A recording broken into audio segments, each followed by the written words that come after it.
আসসালামু আলাইকুম। ধীরে ধীরে গরম পড়ছে। গরমে কিন্তু মানুষের মাথাও গরম হয় বেশি। ধরেন কেউ একজন মাথা গরম করে আপনার কাছে আসলো, এসে একজনের নামে অনেক কিছু বলল। শুনে তাতে সাথে সাথে বিশ্বাস করতে যাবেন না, এবং যার সম্পর্কে কথা বলেছে তার সম্পর্কে কোনো খারাপ ধারণাও পোষণ করবেন না।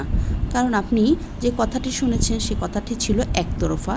একতরফা কথা শুনে কারো সম্পর্কে কোনো মনোভাব পোষণ করা বা কোনো সিদ্ধান্ত নেওয়া ঠিক না। দুই পক্ষের কথা যদি শুনতেন তাহলে আপনি হয়তো বা একটা সিদ্ধান্তে পৌঁছাতে পারতেন।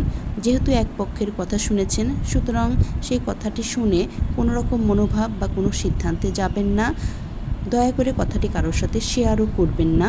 এমন হতে পারে যে এক পক্ষের কথায় আপনি যা শেয়ার করেছেন সেটা হয়তো সম্পূর্ণ ভুল ছিল। এই ধরনের কথা অনেক সময় শেয়ার করলে দেখা যায় যে সম্পর্ক নষ্ট হয়, এবং যার সম্পর্কে কথা বলেছে আপনিও তার সম্পর্কে কথা শুনে আরেকজনের কাছে বলেছেন। দেখা যায় যে তার তেমন কোনো দোষ থাকে না, কিন্তু কথাটা শেয়ার করার কারণে আপনার সাথে দেখা যায় তার একটি দূরত্ব তৈরি হয়ে যায় বা সম্পর্কটি নষ্ট হয়। ধন্যবাদ।